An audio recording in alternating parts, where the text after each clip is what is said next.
Welcome into the Rant, live from the Kelly Moore Memorial Studios in the beautiful E-Galleries in the fantabulous Dallas Design District. I am Pugs Moran. We do this show every Monday through Friday, around about 12 o'clock.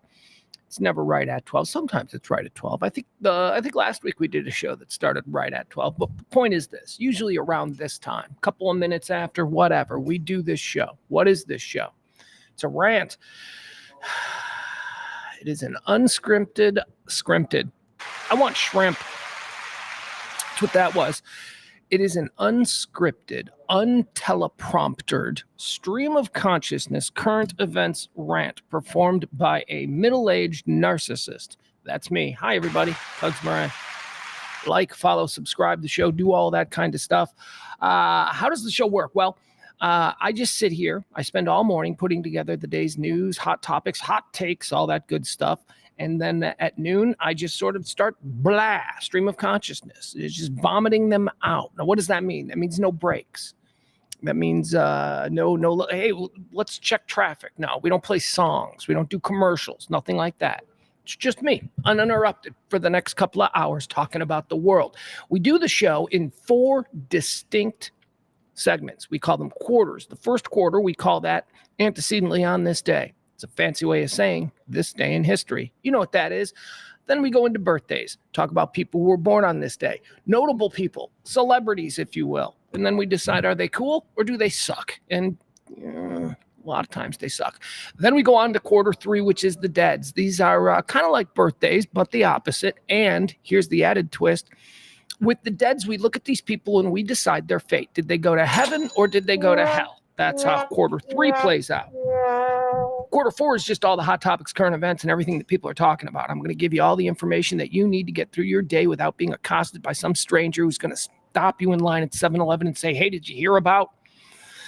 And then you're an honest Joe, so you're going to say, no, I didn't hear about that, not really thinking downfield, which means you're now stuck there for the next few minutes listening to this total stranger tell you about the Arlington Cemetery controversy. You don't want that. Come here. I'll give it to you first. I'll tell you exactly what they're saying, and then you'll have a response. What else? What else do we do on this show? We have an executive producer because, as we like to point out, this show, 3 years now, it's been on every single day. It runs on your gratuity. So thank you so much to the people who help this show out, the people who keep the show going with tips. Today we have executive producers. We've got a tag team. The best directorial teams in Hollywood are tags. Same goes for daily current event streams. Cam and Peter, thank you both so much for helping out the show. As I pointed out, there's about 15 of you, 10 to 15 of you that just keep this show going every month. Cam and Peter are definitely in that group, so thank you so much. Additionally, I'm going to have this scrolling if you're so moved. Many of you know my partner of a long, long time, decades, Kelly Moore, passed away a couple of weeks ago. There is a GoFundMe for her kids. We're going to leave that up right there, just in case you want. You know, I'm going to take this one down. Oh, no, Cam and Peter can stay. That's right. Okay. I'll leave it down there at the bottom if you're so inclined. You can go check that out. GoFundMe.com. All you got to do is search In Loving Memory of Kelly Moore. Or you can just go to Pugs and Kelly Show, and that'll take you, it's a hyperlink. It'll take you right to the GoFundMe page. All right, small talk segment. Small talk. How do we do the small talk? That's right. We make it really big so I look small. There we go. Okay, hold on. All right, small talk segment. This is even better. Oh, look at this. Okay, small talk segment. Okay. Let's see here. We open up each and every show with the things that are on the top of my mind. We call it small talk. First and foremost, today is my son's first game. High school not of high school football. It's his first game of the season. And there are some. So I go to this website, right? I go to this website that has the game schedule, the times, and how to buy tickets. But here's the problem. The website that I go to that is run by the high school's football booster club is absolute garbage. It's never right. It wasn't right ever last week. They have when you click on the teams, hey, it's the booster club. Send us your money. We're never going to update the website that you use on a day-to-day basis to track the progress of your kids and find games. But send us your money. Send us your money. Or the only thing I need from the Booster Club is to maintain a website that tells me on what field the team will be playing and at what time. They can't even do that right. In addition to that, they've got a whole roster. They're like, meet the teams. And it's always the team from last year. always the team from it'll be the team from last year until like week 6. Okay. So we got some construction going on. That's okay. If it doesn't bother you, it doesn't bother me. This is a working studio. Small talk, it pisses me off. All right.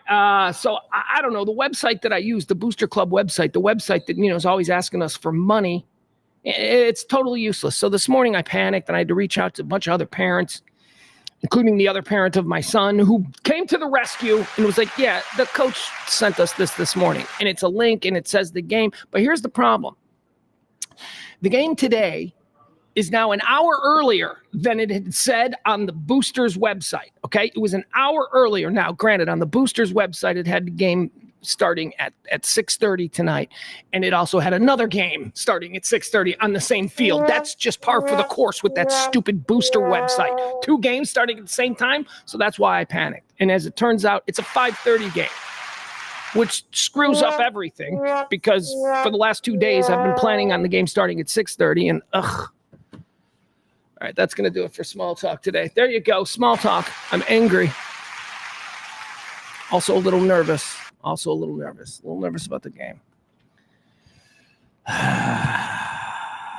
It's in these moments as a parent where you watch your kid perform, whatever it is. It doesn't matter. If your kid's a spelling bee champion, if your kid's a mathlete, he's an actor, he's a basketball player, he's a football player, whatever. It doesn't matter. But it's these moments where the rubber hits the road today at 5:30. My kid has been working so hard on his snaps and not his regular shotguns. I mean, he's a good center. He can do a regular shotgun and he can do a regular under center snap. That's fine. But he's been working really hard the last year on his long snaps for punts and for field goals and extra points and that kind of stuff. Now, tonight at 5:30, he's going to get an opportunity to do that in front of a whole bunch of people. All the practice is going to come to fruition tonight at some point where they're going to have like 4th and 4 and they're going to decide to punt. And my kid's going to come out there for the first time as the official long snapper. And he's going to have to do what he's been practicing doing forever. And I am sick to my stomach. I am sick to my stomach about it. He's probably not, because he's probably got his mom's cool. His mom's like real competitive and like real. And that's partly why he's so good at sports. And I was not, but his mom was. But man, I am sick to my stomach. I'm like, because here's the problem with him. The last couple of weeks that we've been practicing the snaps again, we took a couple of months off, but the last couple of weeks where we've been practicing long snaps again, I've noticed that if we're at a park and he's not thinking about it and he's just relying on muscle memory, he's fucking perfect. Tight spirals, 14, 15 yards, perfect, right on the money. Fast, tight. But if like 2 girls walk by, like all of a sudden it's like, wait a second, what are you doing? What are you doing?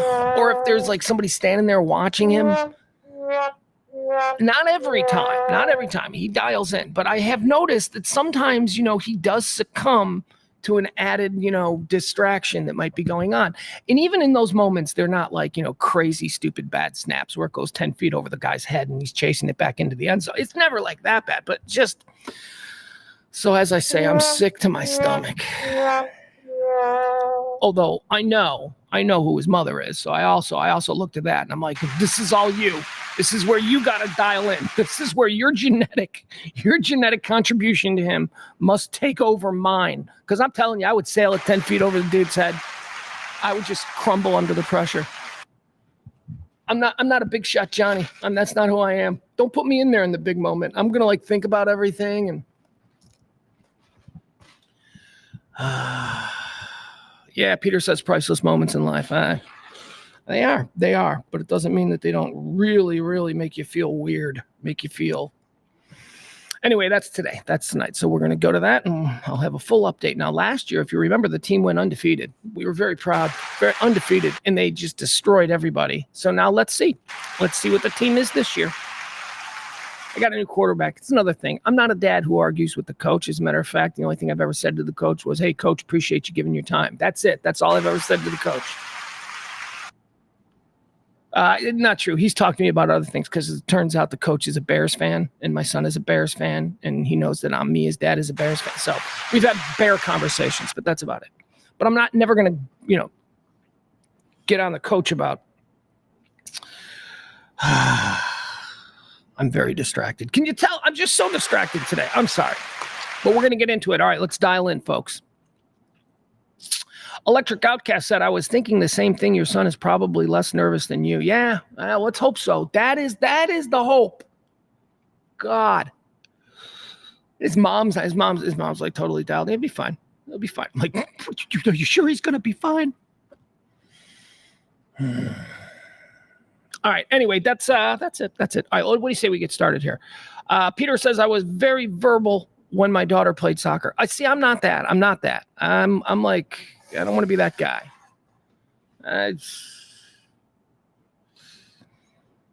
What was I going to say? There was something I wanted to say. Yeah, they were really good last year. Oh, yeah, here's the thing. Here's the thing that bothers me. And this is what I wouldn't say to the coach. So last year, they were undefeated. And the starting quarterback was hurt all year. So all we really saw was the backup quarterback last year. This little kid. I called him the little Kyler Murray kid. He was untackleable. They couldn't tackle him. His throws were all right. He completed some passes, but I don't care. It was freshman football. This kid was a little water bug out there, and every time he touched the ball or every time he decided to bail and run, he gained 15 yards. He was the backup. And then at the end of the season, the original starting quarterback came back, and he came back, and they still won their games, but they were decidedly less exciting. They were not as exciting. So I've been like, when's that little kid going to get a chance again? That little kid was awesome. That kid was fun. So now this season, my son tells me a couple of weeks back, he's like, yeah, we got a new quarterback. I'm like, oh, which one? You going with the little kid? You going with the little Kyler Murray kid? He's like, no, he's a receiver now. I'm like, ugh, okay, whatever. So who's the new quarterback? And they're like, oh, some new kid transferred in. And I'm like, well, what's he like? Is he like a dual threat? He's like, no, he's just got a cannon arm. I'm like, oh, God. Y'all can't really catch. I mean, that's the problem with like younger. Well, I guess you got to develop that cannon arm somewhere. So we'll see. They got a new quarterback. They're very excited. They put a new quarterback on a team that was undefeated last year. You know who's going to get blamed if things start to go wrong, right? It's going to be like, why is the new kid there? What about that little kid you got playing flanker back? He was pretty good last year. Can he play quarterback? All right, we're going to be done. Electric Outcast says, my high school football team sucked the entire time I was there. Yeah, mine too. Mine blew. I mean, like my team historically blew. My team was not a football school. I went to Andrew High School. I don't know if they've ever gotten good, but we were not good. We were terrible. We were good at baseball. We were good at baseball, wrestling, and apparently theater. Our theater department was like world class, and our baseball team was like always contending for state. Football and basketball, though, not so much. Wrestling too. We had one kid on our wrestling team who went all 4 years without getting beaten. One state all 4 years. The team won state all 4 years. Our wrestling team is legendary. Football, not so much. KB can tell you about that. KB went to same high school. We were terrible at the two main sports, basketball and football. All right, let's get started. It is the Rant. I am Pugs Moran. It is the 29th day of August, year of our Lord, 2024. I don't know how many days are left, and I don't know how many days we've been through. I didn't do that today. Can you look at that? I failed. I just looked down at my notes, and I went, usually I make that notation. I didn't make that notation today. All right, let's get started with quarter one. We call it antecedently on this day. Really what it is previously on August the 29th. Antecedently on this day in 1831, Michael Faraday discovers electromagnetic induction. In that, it's a Faraday cage, right? And now what that is? You ever done that? They got one at the Museum of Science and Industry in Chicago. I remember you go in there and it makes your hair stand on end, and it's like you get lightning bolts through your hand. It's pretty cool. I don't know. Apparently that's an important thing that was discovered. I don't understand any of it other than it makes your hair staticky. Antecedently on this day in 1898, the first of a couple major corporations founded on this day. 1898, the Goodyear Tire Company is founded in Akron, Ohio. Goodyear Tires. That's a dude's name, right? Charles Goodyear, isn't that? It's a dude's name. Okay, there you go. Moving on. Antecedently on this day in the year 1949, the Soviet atomic bomb project. The Soviet Union tests its first atomic bomb, known as First Lightning or Joe 1. I don't like that. I don't like calling it Joe 1, especially since American soldiers were called G.I. Joes. I don't like that. Anyway, it was on this day. The Soviets finally got their little recipe right, and they blew up an atomic bomb. On this day, antecedently, in the year 1966, the Beatles performed their last concert before playing On this day in 1966, the Beatles performed their last concert before paying fans. This occurred at Candlestick Park in San Francisco. That's like the only color Beatles footage that we have from their big live shows. Because oftentimes you see their first show in their American tour, which was at Shea Stadium, and that was black and white. But then you see like the San Francisco Candlestick concert footage, which was their last in America, and that's in color. Think about that. I mean, there were just no rules for bands back then. This band, 1966, 3 years after they became popular in November of 1963, right around the time of JFK assassination. So the Beatles became popular in 1963, and they played their last concert in 1966. 3 years. I've been doing this show now longer than the Beatles were known to play live. Look at that. 3 years. They didn't play live. On this day, antecedently in the year 1991, the Supreme Soviet of the Soviet Union suspends all activities of the Soviet Communist Party. They broke up the Communist Party in Russia.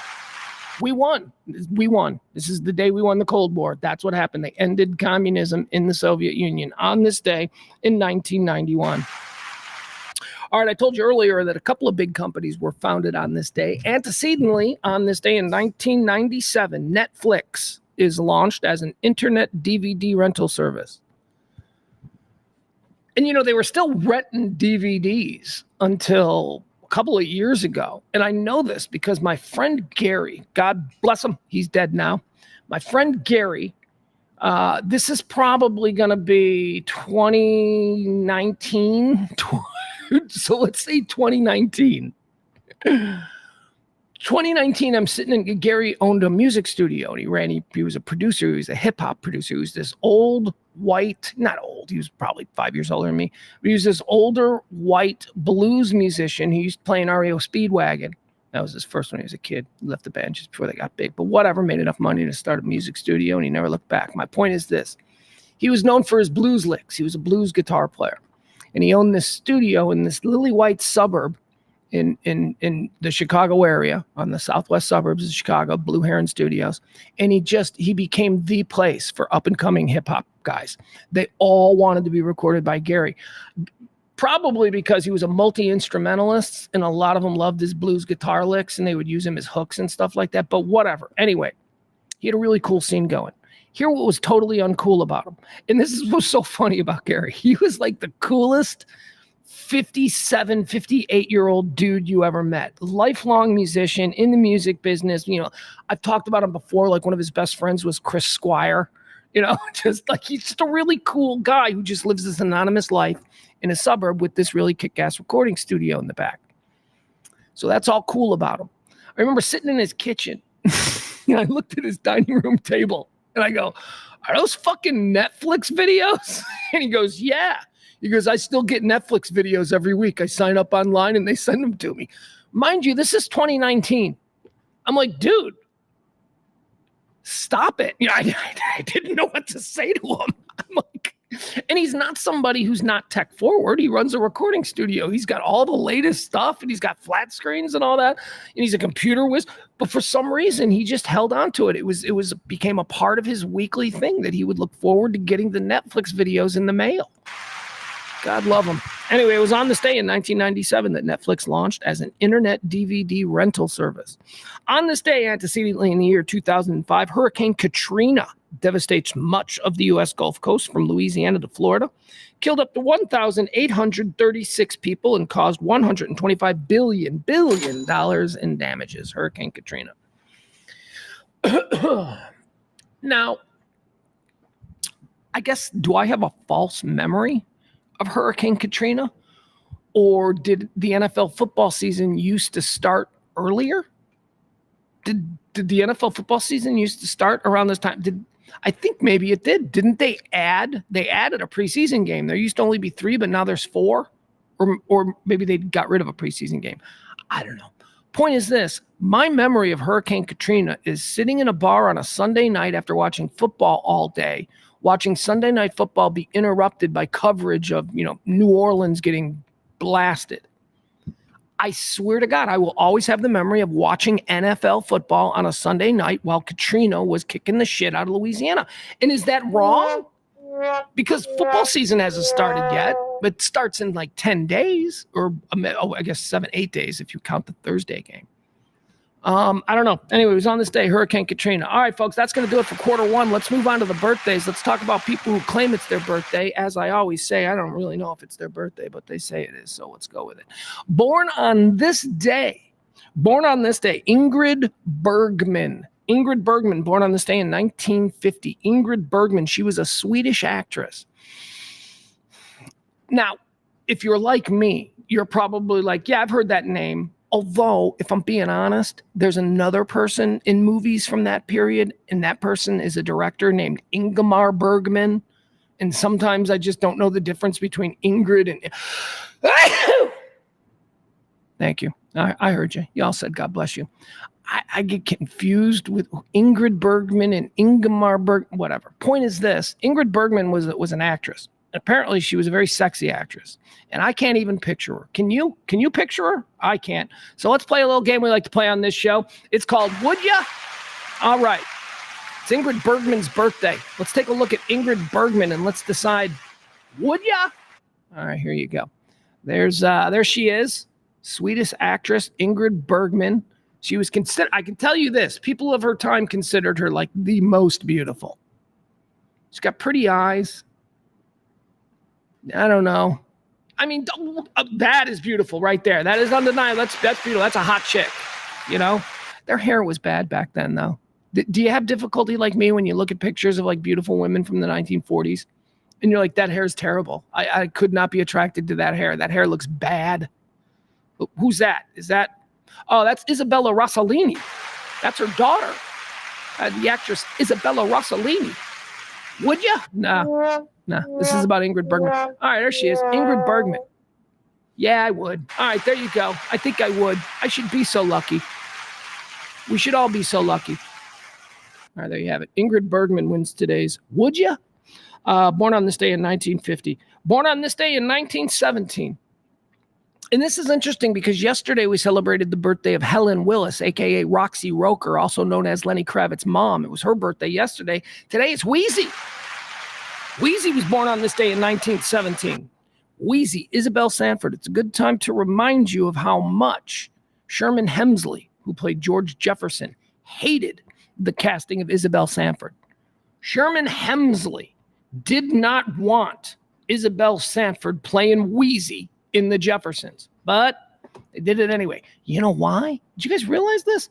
Wheezy's like 30 years older than Sherman Hemsley. When you're watching the Jeffersons, did you know that Wheezy was like super old? Wheezy was born in 1917, and I think like Sherman Hemsley was born in like 1935 or something. I don't know. Let's find out now. All right, she's 1917. See when Sherman Hemsley was born. There you go. Yeah. 38. He was born in 38. He's 21. She's 21 years older than him. His wife in the TV show was 21 years older than him. Happy birthday, Isabel Sanford. Born on this day in 1935, William Friedkin, American director. We did a William Friedkin draft a couple of weeks ago because his birthday or his death day was a couple of weeks ago. William Friedkin. He's cool. French Connection. The Exorcist. I mean, come on. Born on this day in 1939, another director who's cool. Joel Schumacher. Another director who's dead. He's also dead. Joel Schumacher. Joel Schumacher did a bunch of stuff. Flatliners. I don't know why I always think Flatliners. He did much bigger movies than Flatliners, but I think Flatliners because I was Flatliners. Joel Schumacher. Born on this day in 1939. Born on this day in 1941, Robin Leach. Robin Leach is important. Remember Robin Leach? Lifestyles of the rich and famous. Champagne wishes and caviar dreams. Whatever. He's very important to me as a human being, as an evolving human being. I always brag about my good judgment. I always brag judgment when it comes to others. Now, in life, my actual judgment is horseshit. But when it comes to like sizing up people and deciding good dude, bad dude, I'm always pretty good at that. I can tell. I can smell a bullshit artist. Boom. So quick. Anyway. Robin Leach was very important in me honing that ability later in life. Robin Leach was one of the first people that I, as like a 10, 11, 12-year-old, saw on TV and went, oh, I wouldn't trust that guy. There's something super shady there's something grifty about that guy. And yeah, that's what Robin Leach was. He was a parasite who just hung out on rich people boats. But Robin Leach is not the guy that would be there when the chips were down. Robin Leach was just going to be there when, you're throwing a big white yacht party. He was a piece of garbage. I always looked at him and I went, that guy's kind of a piece of garbage, isn't he? No, but he's fun. And isn't it fun to watch and fantasize? No, you can watch and fantasize, but let's not lose track of the sight. Let's not lose sight of the fact that Robin Leach is a piece of shit. This guy's kind of a piece of shit. He's just glorifying excess consumerism. And he's kind of dangling it in front of an audience of people who will never get to experience this. So basically, he's a fucking scoreboard and showboat artist. I hate him. That's who I thought Robin Leach was. He was born on this day in 1941. You want to know how bullshit Robin Leach was? Robin Leach once did an episode of that Celebrity Wife Swap show about 20 years ago. Remember that show? Celebrity Wife Swap? It was a reality show where a celebrity and his wife would swap with another celebrity and his wife. And it was first of all, no self-respecting actual celebrity would ever do that. So they always got people like Robin Leach, Honestly, if we're being truthful, in 2003, it's the kind of thing I'm surprised we didn't see Trump on, right? Trump would have been on Celebrity Wife Swap in 2003. Anyway, Robin Leach did it one time. And he brought this woman who was posing as his wife.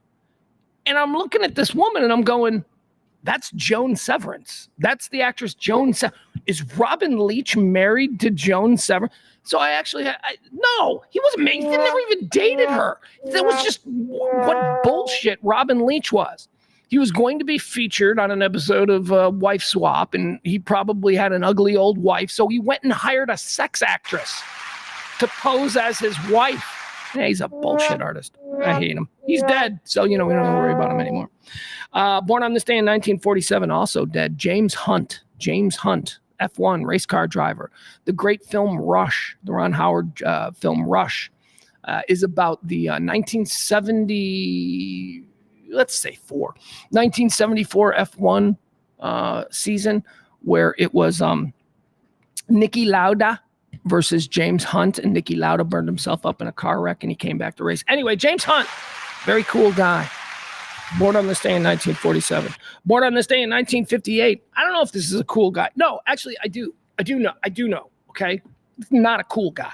This is not someone you go, yeah, man, you hang out with blank blank. Yeah, it's cool. He's cool, man. Yeah, he's cool, man. He's a nice, cool hang. That has never been said about Michael Jackson. No, it's more like, hey, man, you hang out with Michael? Yeah, I hung out with Michael last night. How you doing? It was weird, dude. It was weird. That's the response you would expect. Not Michael Jackson's cool. So he's not cool. He's a weirdo. He's an epic world-class weirdo. But then again, we, the adoring public, we may hold some responsibility for that. I mean, we were feverishly interested in I can't. He's just weird. Just been weird from the beginning, I guess. Born on this day, 1958, Michael Jackson. Born on this day in 1959, Rebecca De Mornay. She played the prostitute in Risky Business. I got to be honest with you. Never. I was just, wait. Do you know who I confuse her with? You want to talk about the Hollywood Clone Factory? Okay. Hollywood Clone Factory is my theory that there's a factory in Hollywood that pumps out the exact same kind of actress every couple of years. They're all based on the exact same model. Rebecca De Mornay, she came out in the Rosanna Arquette line. There's Rebecca De Mornay and Rosanna Arquette, to me, are completely interchangeable. Here's how I know. One of them is in Risky Business. That's De Mornay. And one of them is is the one that the song Rosanna by Toto is written about. And that's obviously Rosanna Arquette, because it'd be weird if that was Rebecca De Mornay, but no, it's Rosanna Arquette. But they're the same. They're like the same actress. Anyway, Rebecca De Mornay, born on this day in 1959. I was never, here's the thing about both of those actresses. Not interested. I'm not interested in either of you. No, I'm not. I'm sorry. Maybe Rebecca De Mornay, because now I'm thinking about them both, and I think Rebecca De Mornay might be a little bit pretty. I think Rebecca, oh, wait a second. I'm definitely looking and thinking of both of them right now. It's not even close. De Mornay wins. All right. Happy birthday. Happy birthday, Rebecca De Mornay. My gift to you is that I would make love to you. There you have it. Let's see here. What else do we have? Born on this day in 1967, Supreme Court Justice Neil Gorsuch. I got no hot take on Neil Gorsuch. He seems fine. I mean, I know, like, if you were, like, radicalized on one side or the other, you have to hate him or love him, but whatever. He's Gorsuch. He's on the Supreme Court. I don't waste my time with that stuff. Born on this day in 1986, Leah Michele. Leah Michele. She's the chick from Glee, right?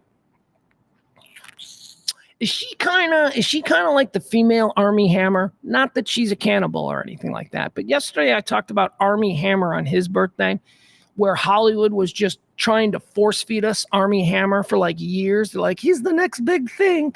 And America is like, no, we don't like him. And they kept trying to make us see him in movies. And then finally it was revealed that he is a weird sex guy. And so they finally gave up. They're like, yeah, we're done. You were right. Hey, Nebraska, you were right. Armie Hammer is not special. So now he's done.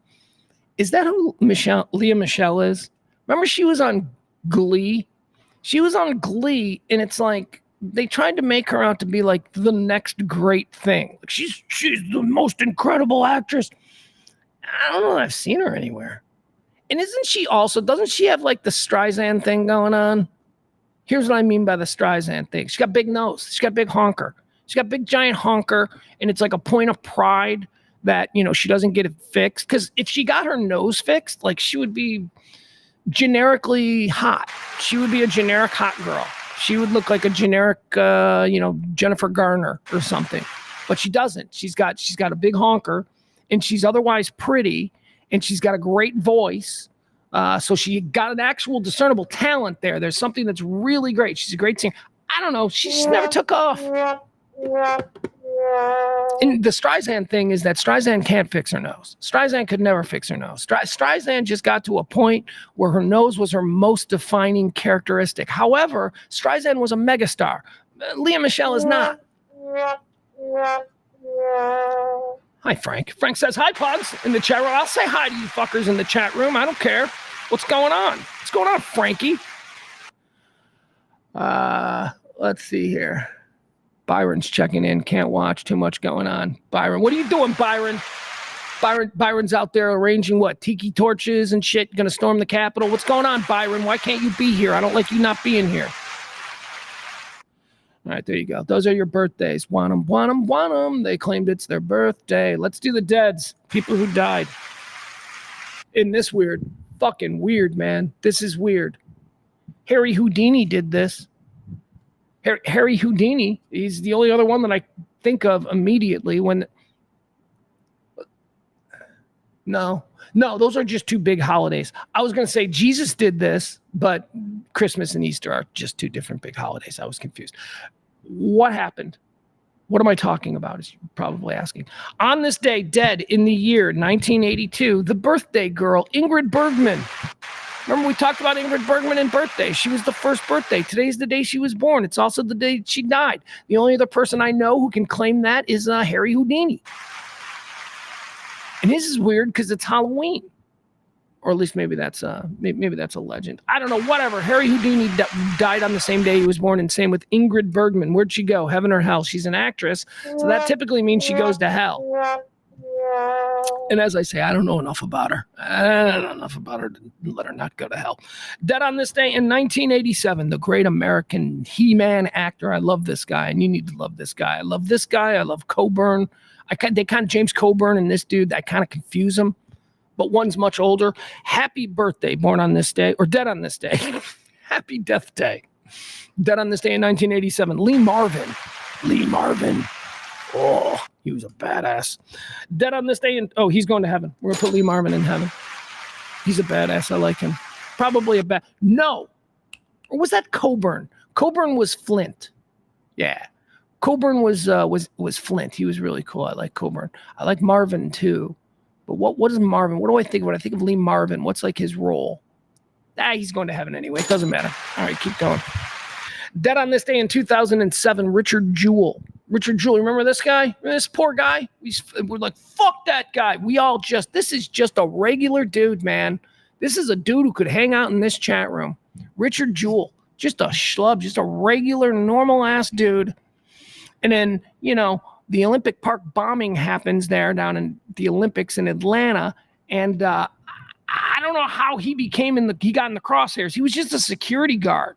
And then in the days that followed, the way people talked about this dude, well, let's be honest. What kind of a weirdo wants to be a security guard? And then they'd have experts on, and the experts were like, well, there is a very real psychiatric condition where you create your own moments to be the hero of, and that's what we think. That's all the shit they said about this poor dude, this poor little mopey dude, Richard Jewell. He had nothing going on in his life, and now all of a sudden the entire country is like, he's a terrorist who ruined our Olympics.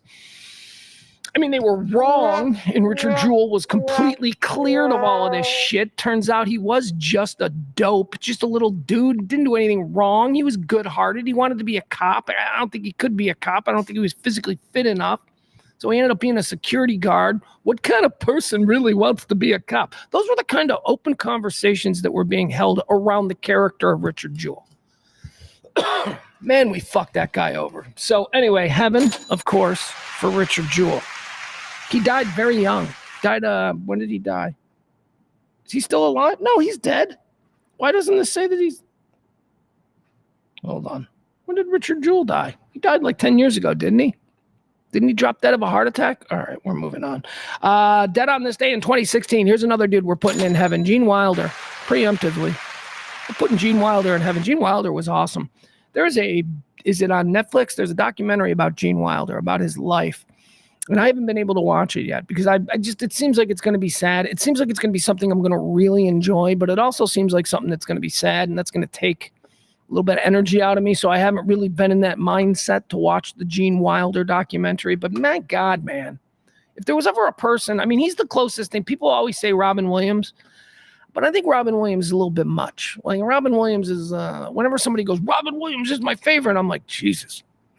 Not me. He's fine, but Jesus, he was just a little bit too much all the time. Robin Williams. Gene Wilder was kind of like a well done Robin Williams, like Robin Williams with a little bit more measured. Just a measured Robin Williams. Silver Streak, so funny. His work with Richard Pryor, so funny. His work with Mel Brooks, undisputably funny. He was terrific. And then, of course, the Gilda Radner stuff. I mean, I have this running list of my favorite celebrity couples, and that probably goes back to me just loving the fact that Gene Wilder and Gilda Radner were married. They just seemed like the nicest couple. And then she got sick. She got breast cancer, and she died. She died like on TV. Like we watched her die. She would do show appearances with short hair. Oh, God. And she was so beloved. And then it was all about, Gene Wilder suspending his acting career so that he could take care of Gilda. And then she died. Oh, my God. Gene Wilder's going to heaven. He's awesome. He's just a dude. He's just a good dude. All right, there you go. Also, dead on this day. What year? Why did that happen? I just lost my place. Hold on. Dead on this day. I don't have the year for you yet. Has to have been recently, though, because he's been on my show a number of times. Ladies and gentlemen, Ed Asner. Ed Asner. He's going to hell. Ed Asner's going to hell. He's a troublemaker. He is a troublemaking son of a bitch, but he was also awesome. A lot of people in hell are awesome. Ed Asner is one of them. Oh, my God. Hold on. This is absurd. God. For some reason, this page, it did this yesterday. I thought it was because I rested my finger on it, but sometimes the page just goes, it's on my phone. It'll scroll by itself, and it'll scroll all the way to the bottom of the page or the bottom of the file. And that's a problem. because there's currently like 420 pages in this file. So it's really, an inconvenient. 2021 is when we lost Ed Asner. Mary Tyler Moore Show. Lou Grant. I love Lou Grant. He was always such a fun guest because he loved doing radio. He would just do radio. He just did radio to promote whatever, promote this. He'd probably done my show in its various ways 10 times over like a 20-year period. And he was always so nice, like really nice, a real gentleman, but also funny, like mean funny, like Lou Grant. Like you want Lou Grant to have a pissy attitude about some things. He would talk current events. He was a wild liberal. He was a Hollywood liberal of the highest. So if you got him talking, he would go. But he's in hell. He's in hell because I don't know. I just think Lou Grant. I think Ed Asner. I think he spent a lot of time purposely pissing people in his life off. I think that's what gave him joy. And I think that's the kind of thing that gets you sent to hell. All right, there you have it. First 3 quarters, guys, are in the books. We've gone through the antecedently on this day, the birthdays, and the deaths. It's now time again for me to remind you, today's executive producers, who we hold in the highest regard, Cam and Peter. Thank you so much, Cam and Peter. We're going to now move into quarter 4. This is all the hot topics, current events, all the things that people are talking about. Okay, so let's buckle up now. For the uninitiated, I want to let you all know I'm not a political animal. I don't give a fuck about Trump, and I don't give a fuck about Kamala. Okay, I think that they both have their problems. One, I don't even want to parse it. Don't even want to parse it. So when we talk about these events in the news that are obviously political, because we are in a political season, there's a campaign being waged by the Republicans and the Democrats like we've never seen before. This is going to be the craziest, mudslingingest, ugliest campaign in history. So it's unavoidable. And I like to riff on stuff that's in the news, and so we're going to riff on some of this. This is undeniably, though, the big story. At least, I mean, maybe not on Fox News or News Nation or, Right Side News or whatever, those Trump news stations. But we didn't talk about it yesterday much. I mentioned it, but we didn't get into it because I thought, my God, this story just needs to go away. This is another one of these fucking ugly stories that can we just all agree, let it go away. But it's not going away, and it's getting bigger and bigger because more and more people are chiming in, and that is the Arlington Cemetery Trump scandal. Another scandal. Oh, stop it. All right, so here's what happened at Arlington Cemetery. It was the 3-year anniversary of an event that took place in Afghanistan. So there was a memorial being held for the victims of this event 3 years ago. There was a leaf laying and all that stuff. So apparently, an organization, a political organization, don't get it wrong, a political organization that works with the Gold Star family set up this event there. And they invited the Trump campaign to come and be with the families on this day. Look, the pull-up from Afghanistan has been a talking point and a criticism from the Trump side for a long time. So, and now he's being blamed for it. Like all of his generals are going, well, actually it was Trump who was responsible for that. But that's neither here nor there. So he's got to show that he's with the families and all that. And I get that.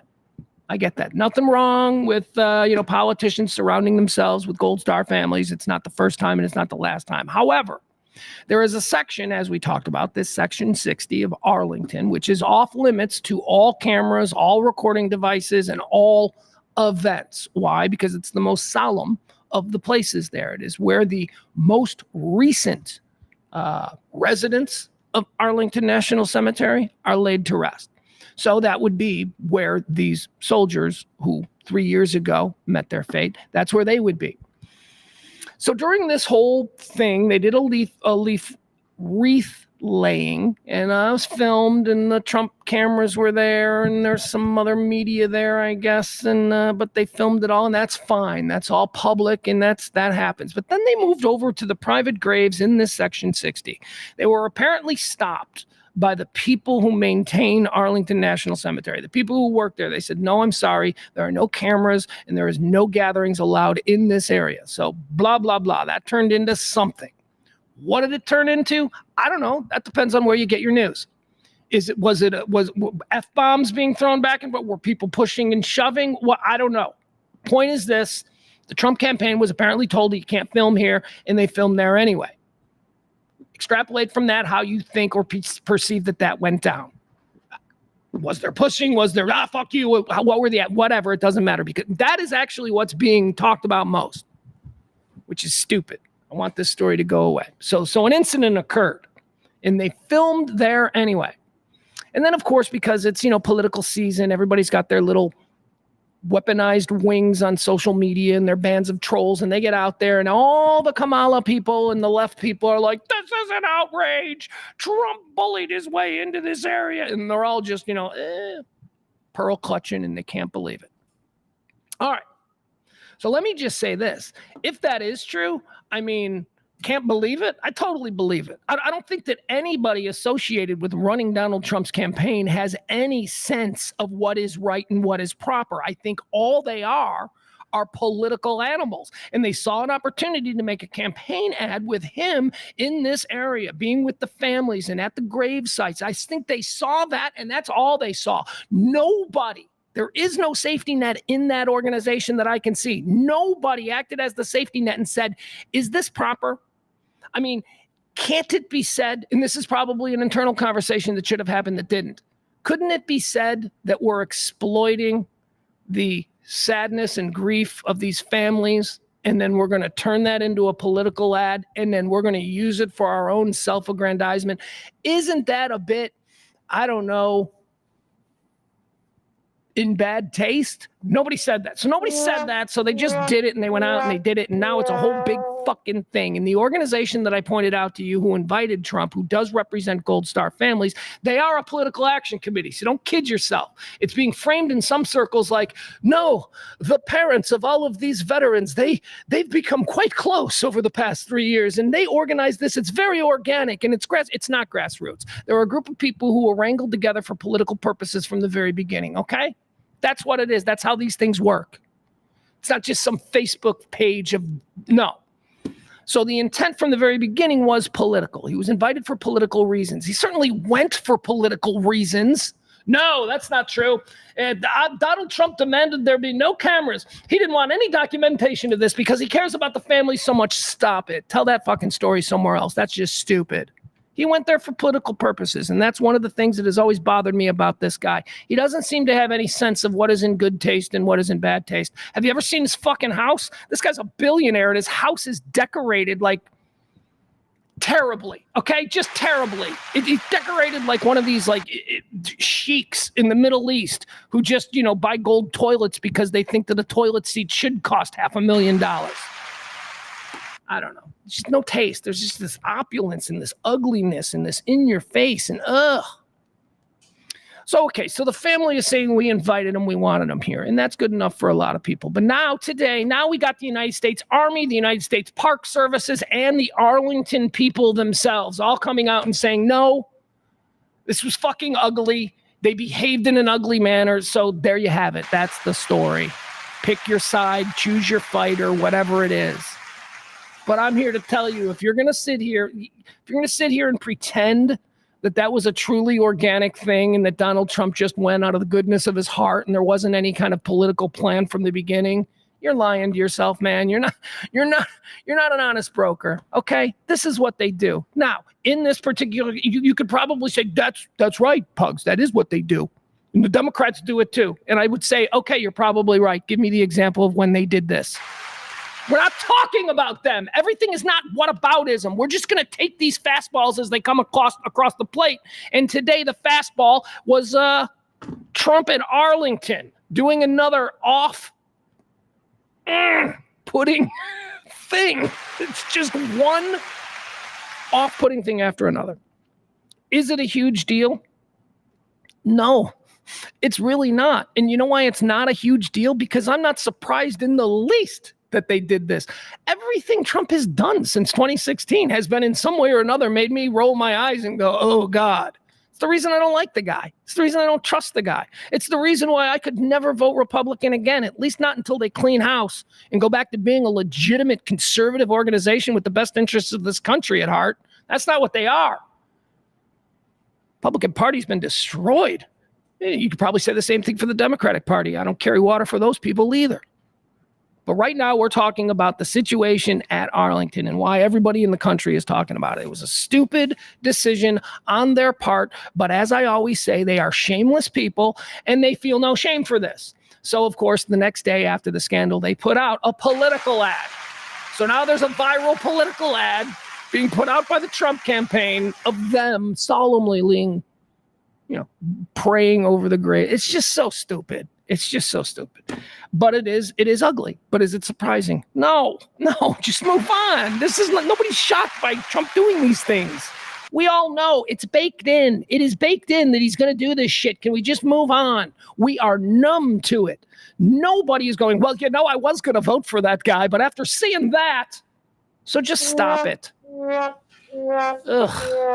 The nitpicking is absolutely insane. Case in point, this is actually really funny. I don't know if you've seen this story going around, but a talking point today, every single day they come up with a different talking point to try and attack Kamala. Every day. Today's talking point is that she lied on her resume. That's right. Did you see it? Did you see it going around? The right is accusing Kamala Harris, MAGA, not the right, because again, the right is not completely without their qualities. They're not. So I hate to do that because I have friends who are very right wing and they don't like Trump.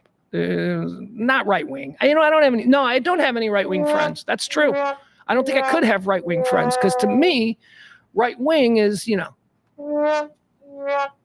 something a bit extreme. I don't have any left wing friends either, though. I don't have any friends that are going to text me and go, "Hey, you want to go blow up a Tesla dealership?" No, I don't have any of those friends either. Okay, where are we? What are we talking about? Kamala lied on her resume. She's being criticized because she worked for a summer at a McDonald's and she didn't put it on her resume. And they're talking about this just being another example of how duplicitous she is. Which is really funny because I have a resume and I worked at McDonald's and I also didn't put my summer at McDonald's on my professional resume. As I said on Twitter, it came down to a space issue and it was either putting on my resume that I was the executive producer of a nationally syndicated morning radio show or that I worked at McDonald's for a summer. And I'm sorry, but the McDonald's one didn't make the cut. How absurd is that? How absurd. Kamala's there's probably so much shit that you can legitimately nitpick about her. But to pretend that people who worked at McDonald's put that on their professional business resume and that the fact that she didn't is somehow an indication that she can't be trusted. Let me just say it loudly. If that's what you're going with, y'all got nothing. Y'all got nothing. If that's what you're going with.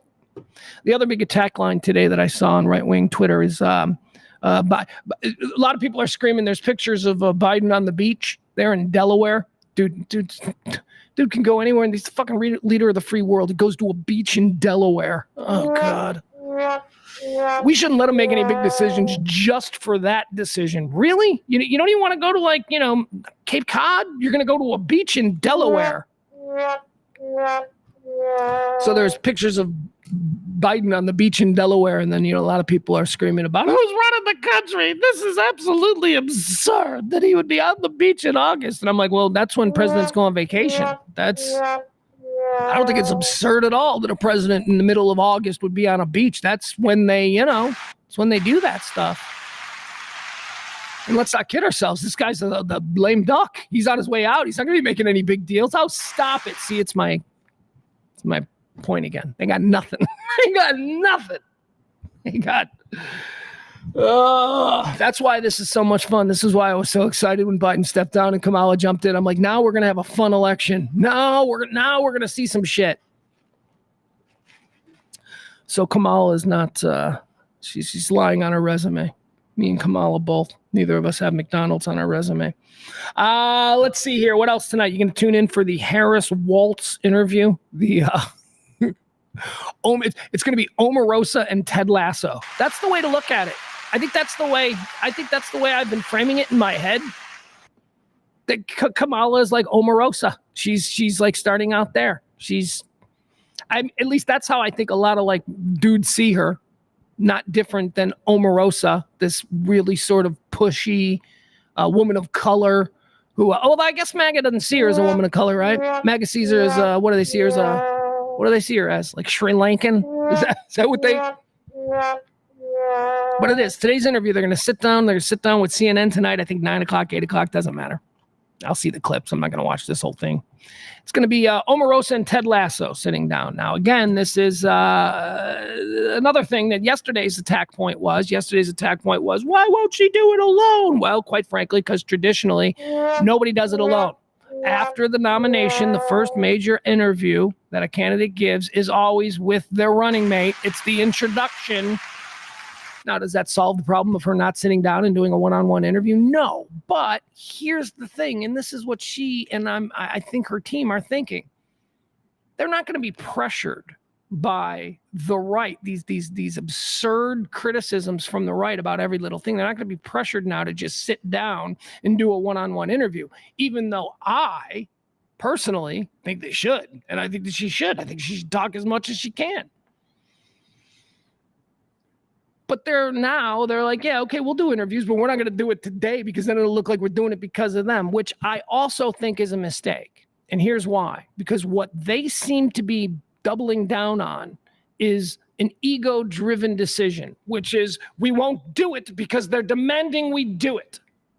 Even though we exist in a world that favors the court of public opinion.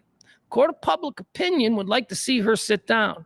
I say that was an ego-driven decision on them to, resist that because I'm not going to do what they're telling me to do because they're telling me to do it and I won't do it. That's the decision. That's ego-driven. That's a problem. That's a mistake. She should be sitting there. She should have done since the first time somebody said Kamala Harris hasn't talked to anybody. She should have sat down 45 minutes later with somebody. Shut it down in the beginning. But no, their ego is running this. We are going to operate independent of the noise from the peanut gallery, right? That's their whole thing. But the peanut gallery in 2024 is a lot stronger and more powerful than it's ever been. Why? Because of social media. The peanut gallery used to be a disembodied voice of criticism that was minor. You could manage the peanut gallery. The peanut gallery isn't that anymore. The peanut gallery, because of social media and because we're all connected, is now the court of public opinion. And you better start playing to the court of public opinion, Kamala, or else. Thank you. I don't want to get on and talk about Kamala. I don't care. Kamala. Which one makes me racist? I don't know. I say both. I don't know. I'm sorry. I didn't grow up with 4 other Kamalas in my class. I don't have much experience with people named Kamala. Sorry. Is it Kamala or Kamala or Kamala? I don't even know. But one of them I know makes me a racist. One of them makes me fine. One of them makes me a racist. The other one probably just makes me a dumbass. But which is it? And you can't tell me because you're in the chat room, because you're not going to be able to pronounce it properly. It all looks the same. I've seen it spelled out. Is it Kamala? Is it Kamala?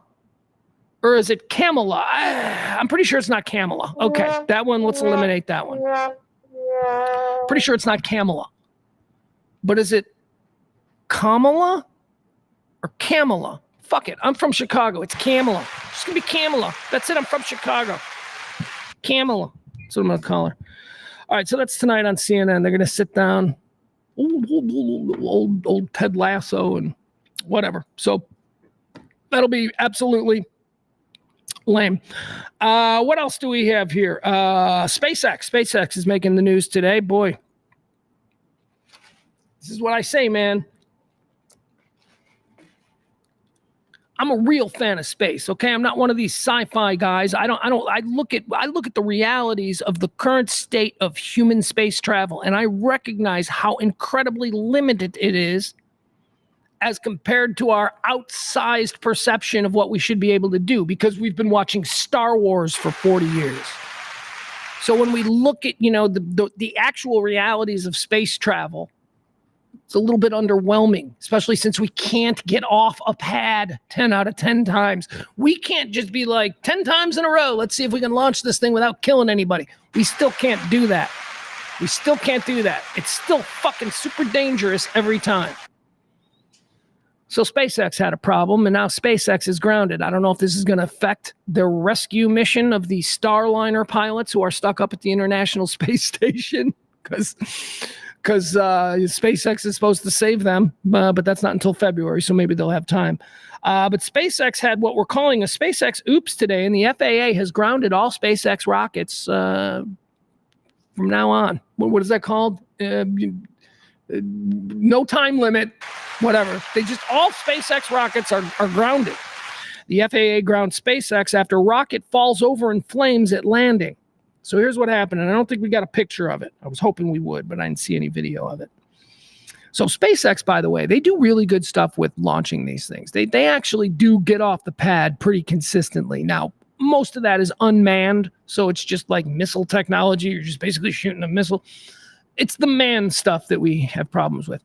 The unmanned shit they have no problem with, and they've actually taken it a step further with the idea of the reusable rocket and all of that. So what SpaceX can do that NASA never could is that they can send something into space and then they can bring it back down and park it. And we've seen that, right? We've seen the where it comes down and it lands perfectly on the ship. There's like a aircraft carrier somewhere, something in the ocean. And when the SpaceX rocket returns, it goes and it lands. And it's fucking cool. And it's one of the best things that Elon Musk has ever done. Problem is, they can't stick the landing every time. No, they can't. Like this morning. This morning, where the rocket comes down and it lands and then it tips over and it explodes and it bursts into flames. And it was just not good. It was not good. The Federal Aviation Administration has grounded SpaceX's Falcon 9 rockets and ordered an investigation following the pre-dawn accident off of Florida's coast today. No injuries or public damage were reported. It's too early to know how much impact this will have on SpaceX's upcoming crew flights, one private and the other for NASA. Let's see, a billionaire has chartered a SpaceX flight. That flight was delayed earlier because of poor weather. See, we can't even launch if it's chance of rain. That's where we are. So stop, watching years of Star Wars and thinking that's, what space travel is. That ain't nothing. That's made up. We can't even, if it looks like it's going to rain, we have to script it. We're just not there yet, man. We're not there yet.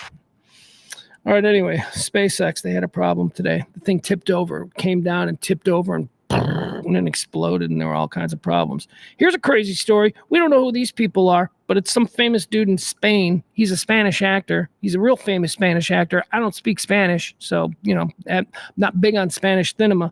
Cinema? God, just somebody cracked me in the head. A YouTube chef who's the son of a famous Spanish actor has been sentenced to life in prison for murder. Murder, you say? This comes out of Thailand. What's my rule on Thailand? Don't go to Thailand. If you know me, if we're friends, if we know each other, don't go to Thailand. I'm telling you that as my friend. Or if you must, don't tell me that you're going to Thailand. I don't want to know that you're going to Thailand. Unless you're like, yeah, this is my friend Wong. His family are from Phuket. Then you can go to Thailand.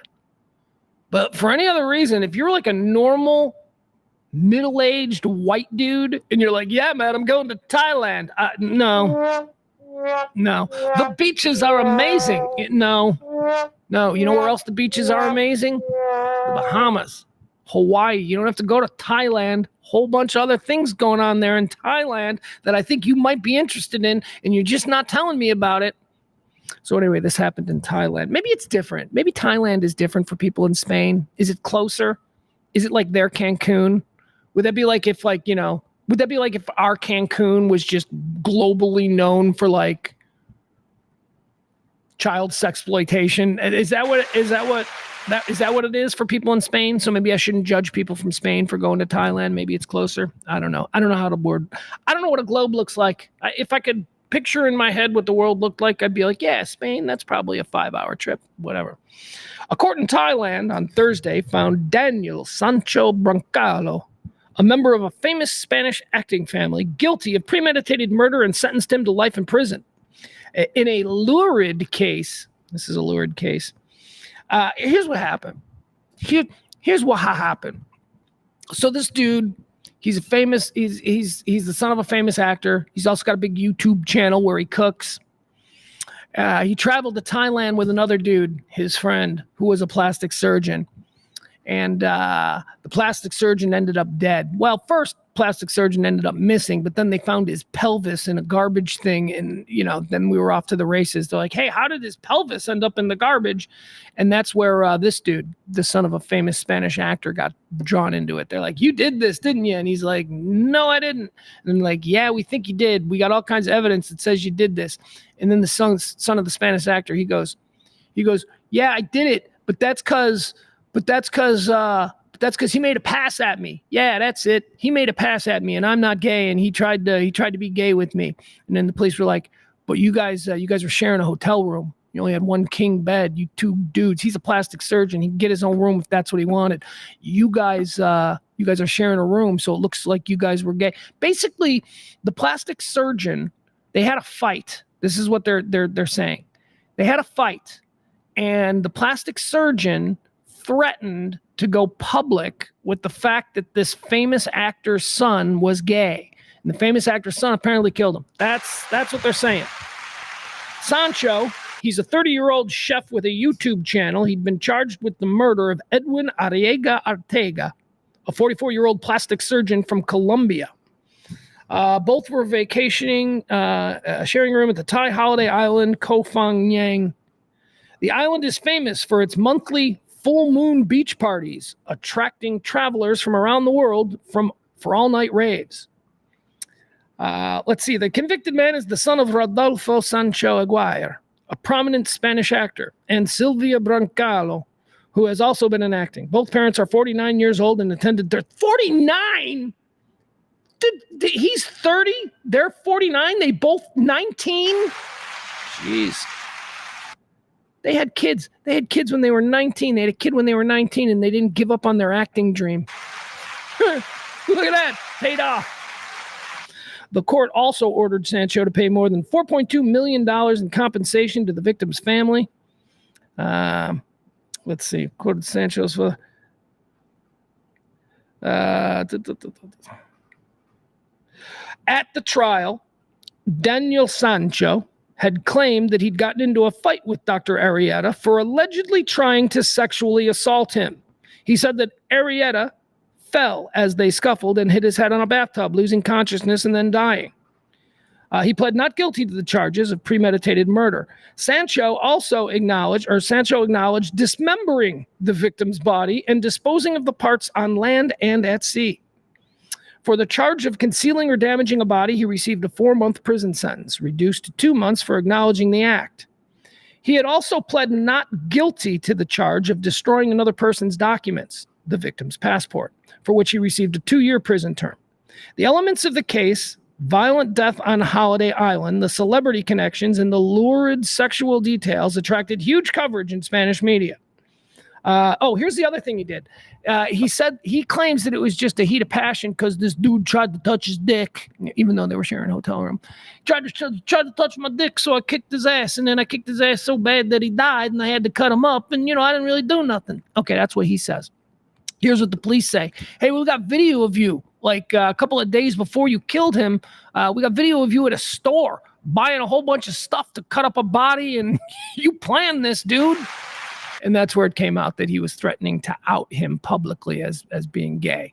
Wasn't about he touched my dick. It was about you're gay and he's going to tell people you're gay. And is that a thing in Spain? Gay is gay. Do they have gays in Spain? They do, right?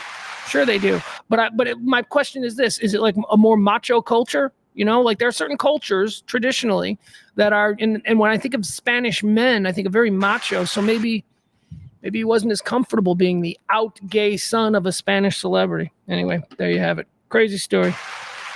Gateway Church here in Southlake, Dallas, North Texas. 100,000 people a week. 100,000 people a week show up for church services at Gateway.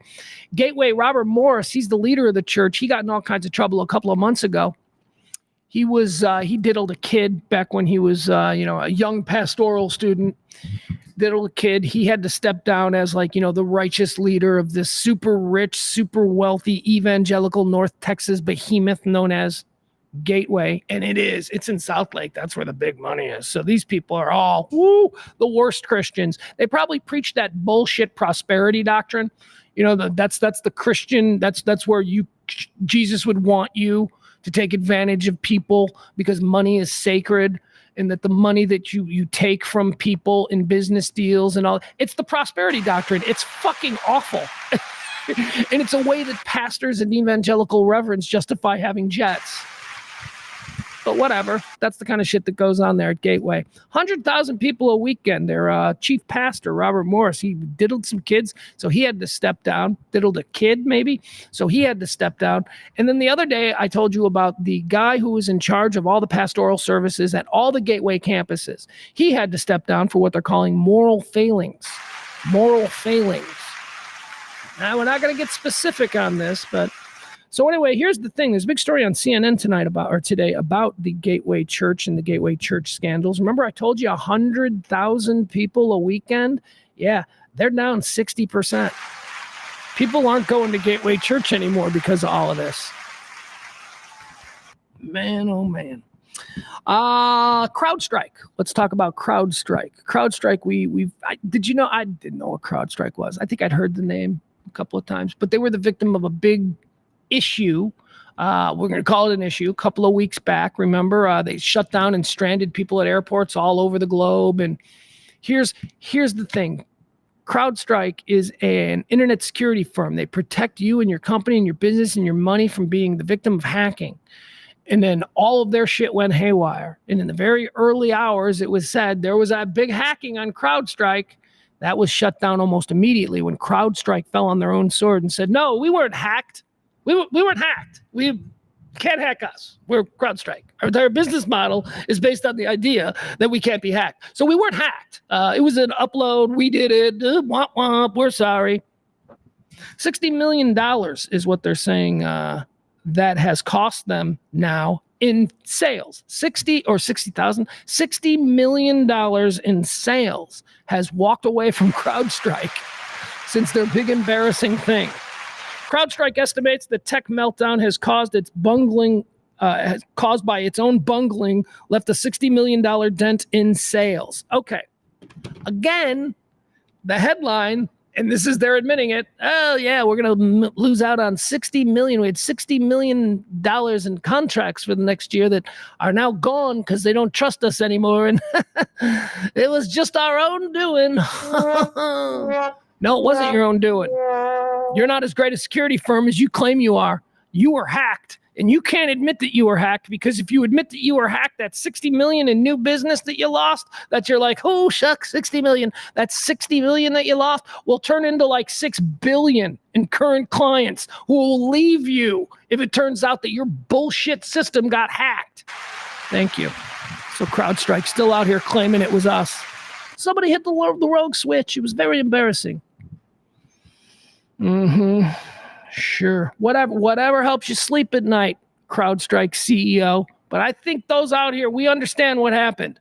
You were targeted by a hacking group because you claimed to be the best security firm out there, and they fucked you up, and you can't admit that because your entire business depends on you not being able to get fucked up. CrowdStrike. Here's a story that we're going to spend a little time on. I want to talk about this one. Sometimes we get these stories where we need to stretch out a little and we need to talk about it, and we need to... This is a story that I believe we can all agree on. But there does need to be some nuanced conversation about what led to this. This story comes to us out of Boston, suburbs of Boston. Really nice. I'm looking at these pictures of this place. It looks like an absolutely idyllic Massachusetts suburb. Big giant trees. All the houses are like 200 years old, but rehabbed, but like modern. Just looks beautiful. Probably a rich people neighborhood. It's probably a rich people neighborhood. I think of any neighborhood with trees and like super old houses that look new, I always think that's a $5 million house. This whole neighborhood is super expensive.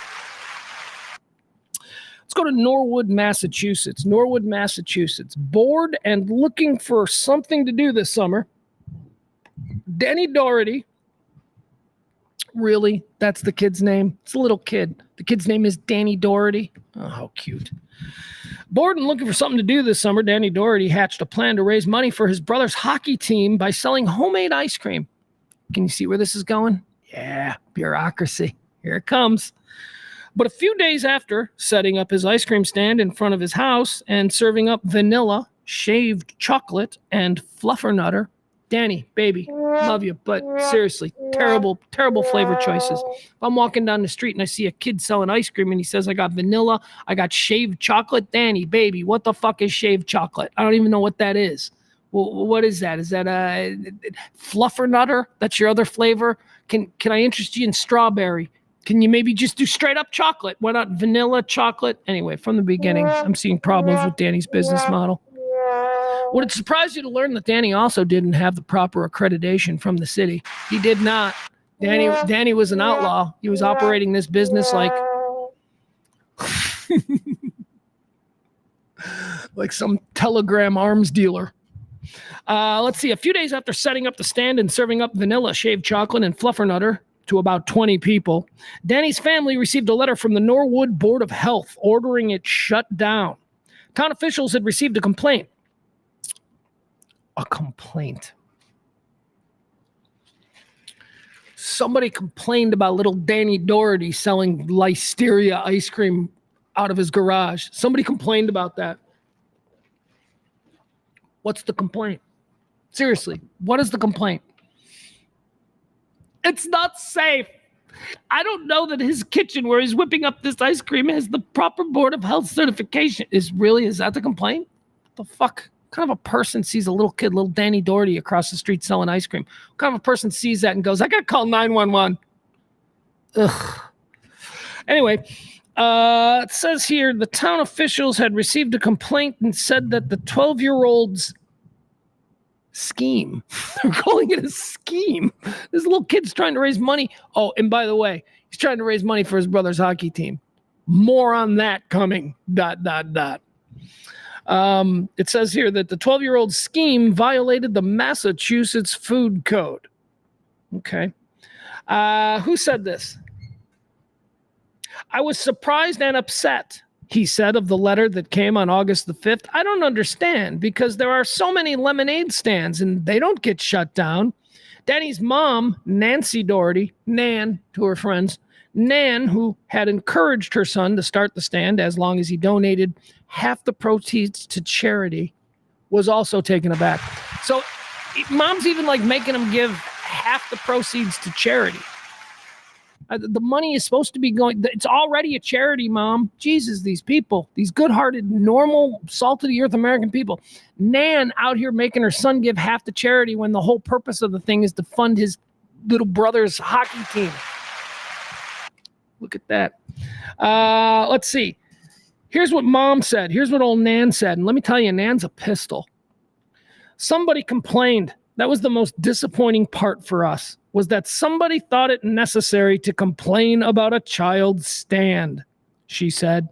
It seemed a little, crazy if you ask us. Yeah, it does. It seems really crazy, but didn't have to be. See, because when that idiot calls and complains about an ice cream stand operating illegally in the cul-de-sac, there's someone that answers that phone. And then that person who answers that phone, they become either complicit or the hero of our story. And guess what? The person who answered that phone became complicit.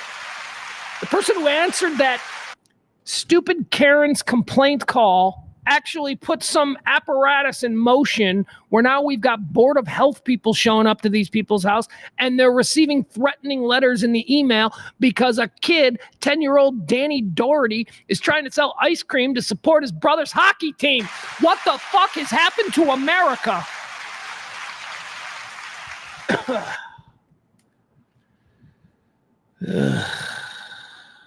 I mean, this is a normal thing. You see it everywhere. And this is quaint. This is the Norman Rockwell version of this. You know, I grew up in the city. You know what the city version of this? The city version of this is a bunch of little black kids running around the streets of downtown Chicago trying to sell you ice cream bars that are melting or chocolate bars for some, I don't know. It's always like some project. And they're always little black kids. Say what you will. That's racist, Pugs, to point out their skin color. No, it's cute. They're a bunch of little black kids. And they're probably, I think that's because, you know, we're supposed to think, oh, these are poor kids. I don't know. And they try to sell you chocolate bars or ice cream. And the ice cream is never packed. And it's ice cream sandwiches. Look, I'm just going to go out and say it. I think that the ice cream and chocolate are stolen. And I think these kids are just out there selling and pocketing the money. But my point, I still wouldn't complain about that. It's just a bunch of little kids hustling. I got no problem with that. God love you. That's the American way. But not in Massachusetts, no. Here's how the story develops. Rather than give up on his ice cream stand, Danny decided to give away the ice cream. Danny's shifting. Danny is shifting his business model. Rather than give up, Danny decided to give away the ice cream and accept donations for the Boston Bear Cubs. Remember, this is the team. Remember I told you, put a pin in that? We're going to come back and talk about the team that he's trying to raise money for, his brother's team. It's not even his team. This is his brother's team. Brother's little hockey team. They're called the Boston Bear Cubs, and they're a team. They're a hockey team for mentally retarded and autistic kids. Yeah. Yeah. That's, oh my fucking God. The city commissioner who put his name on this, there's a city commissioner in this town. He was all for it. And he's got quotes here in the paper going, well, it's just wrong and we have to enforce the laws. That motherfucker is never going to get another vote in that town. Dumbass bureaucrat. A team, they're selling ice cream in their driveway for his brother's team so that they could raise enough money for equipment, for travel expenses, for a team made up of mentally challenged and autistic children. That's what this is about. Rather than give up, Danny decided to give away the ice cream and accept donations for the Boston Bear Cubs, a team featuring players with physical, mental, and developmental disabilities, including his brother, who is autistic. That's when the neighborhood fundraiser blew up and became the talk of Norwood, Massachusetts.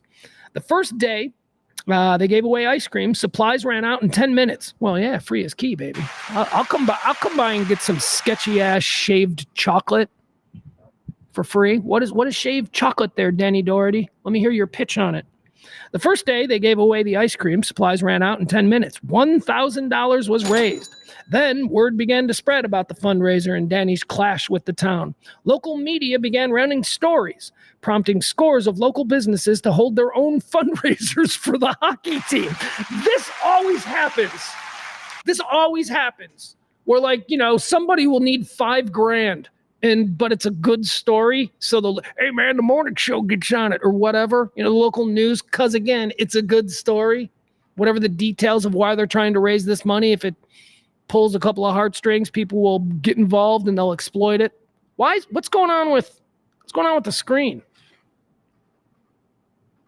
How long has this been the case? Ugh.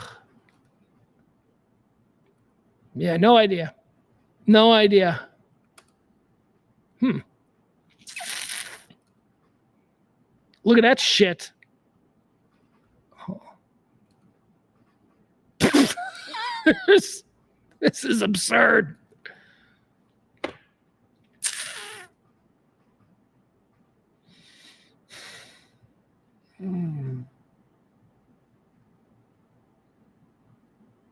Guys, I don't know. This is happening again. I have no idea what's happening with the camera. There we go. Don't know what that was, but hold on. Can I just tell you how much I fucking hate Restream? I hate what they've done. All right, so let's see here. So they raised a whole bunch of money. They raised way more money than they needed. In fact, they raised so much money for this hockey team that it is estimated that the team will now be fully funded for the next decade, 10 years. They raised enough money because some Karen, here, I want to see, there's a quote here from the person in charge, the town commissioner. who was like doubling down on it. Like not like, yes, this was, we probably should have taken a closer look at this and made a more human decision rather than just following the book. Anyway, the town commissioner is a guy who basically, he said, the town commissioner's his whole point is, well, it is illegal. That's his whole point. So that guy's an asshole who should never get another vote in that town, because even today, it is illegal, though. We didn't do anything wrong. I mean, we were just enforcing the law. Yeah, you were enforcing the law without utilizing common sense. Big thing. You bureaucrats, you never utilize common sense. And maybe you can't. Maybe the system is set up to not reward you if you utilize common sense. But in this case, somebody should have just let the kid sell the ice cream out of the end of his driveway and be done with it. But instead, you made a big deal, and you know what? Maybe it's for the better, because the team is now funded for 10 years. There you go. That's the story of a kid's ice cream stand in Newton, Massachusetts. Backpage.com is in the news again. Do you guys remember Backpage.com? Backpage.com hadn't been around for about 10 years. Backpage.com was kind of like I would say a skanky Craigslist, but isn't Craigslist really skanky? I'm unfamiliar with all of these things. Here's how I'm familiar with Backpage. We used to do a radio bit where we used to do ads out of the Backpage. Backpage.com was a classifieds website where you could advertise anything that you wanted. From you're selling a couch to, the newest prostitute in town. And that's the problem. Backpage.com turned into basically a sex trafficking website. And about 10 years ago, the federal government shut it down. And all the people involved with Backpage.com were put on trial. Some of them like super billionaire type dudes. Here we go. Some of them are being sentenced now, all these years later. Backpage.com founder, Michael Lacey. This is a 70-something-year-old dude. Michael Lacey has been sentenced to 5 years in prison and fined $3 million for money laundering. Michael Lacey, a founder of the lucrative classified site Backpage.com, was sentenced Wednesday to 5 years in prison and fined $3 million for a single money laundering count in a sprawling case involving allegations of years-long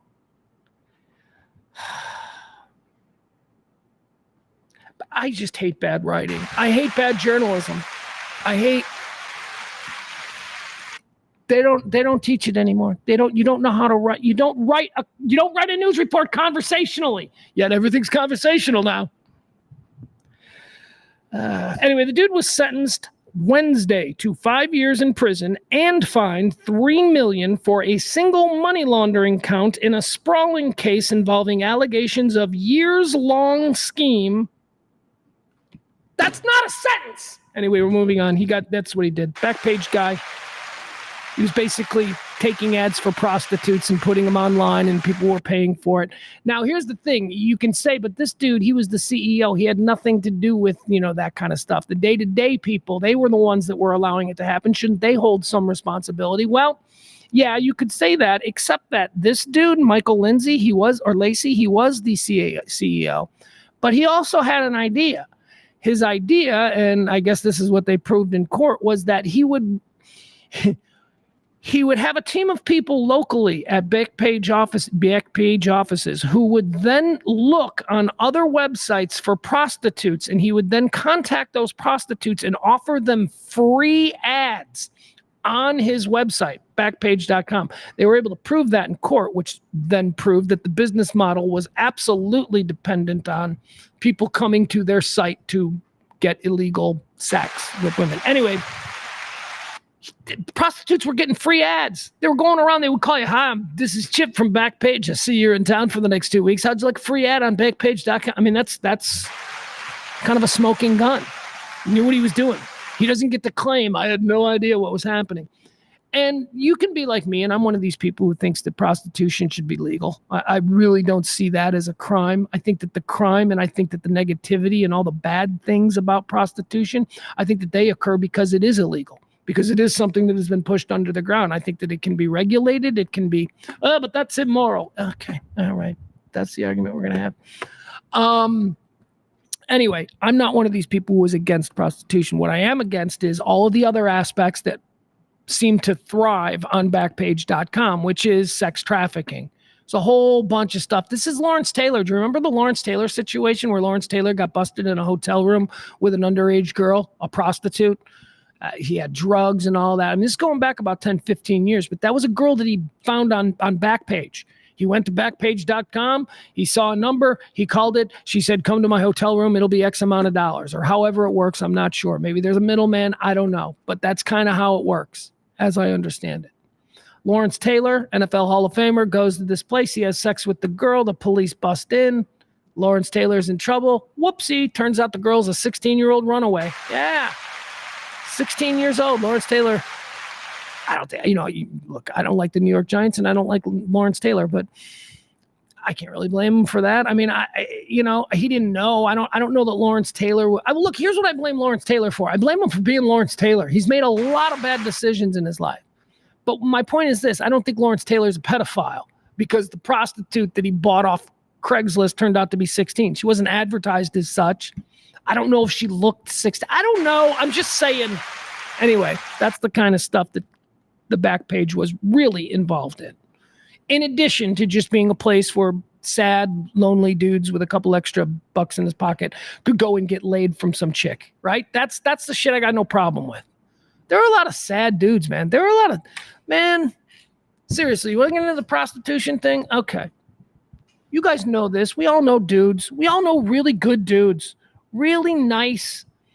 They have jobs. They're good dudes.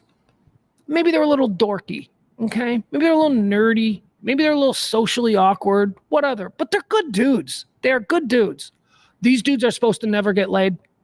Is that really what we're going to pretend? We're going to just pretend that anybody can go out there and get laid if they want. No, there are dudes out there who cannot get laid.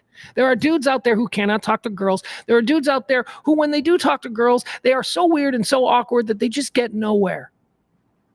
So we just fuck these guys? Just screw those guys? No, if there's a way to allow these dudes to just discreetly, and again, I'm sure they don't want it advertised. I don't know. I just don't understand.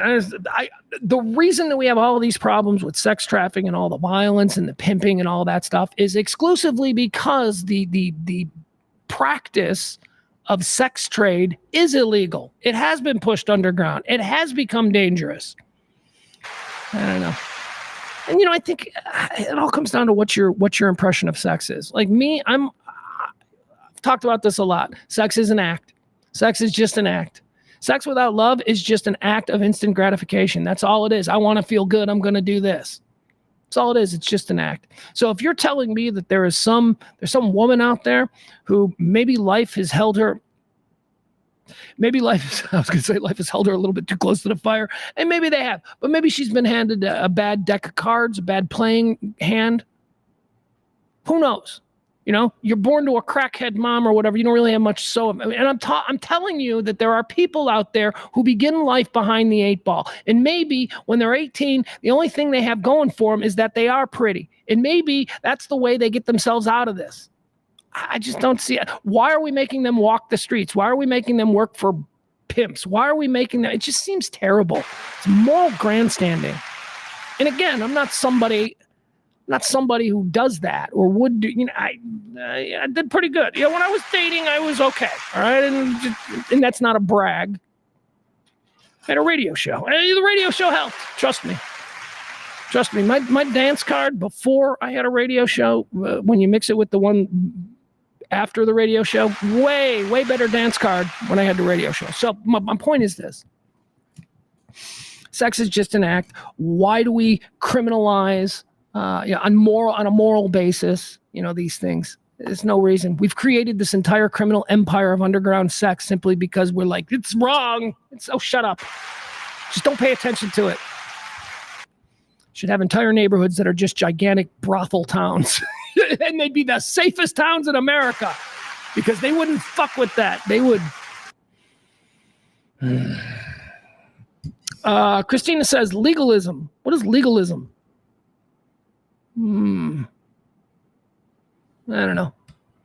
Selling ass on Craigslist, though. You wouldn't need to sell ass on Craigslist. See, this is the whole thing. Just make it legal. Make it legal. Tax it. This is with all of these vice crimes, man. Just tax them. Gambling. Let's have gambling. Why can't we have gambling? Because people can't control themselves. Stop being a nanny. I can control myself. I'm not if you're a gambling addict, then that's a you thing. And we can't be changing what is available to other people here in society simply because of the shortcomings of a few. Oh, you're a gambling addict and it's terrible for you, so the rest of us can't have a casino in downtown Dallas? Fuck you. That's stupid.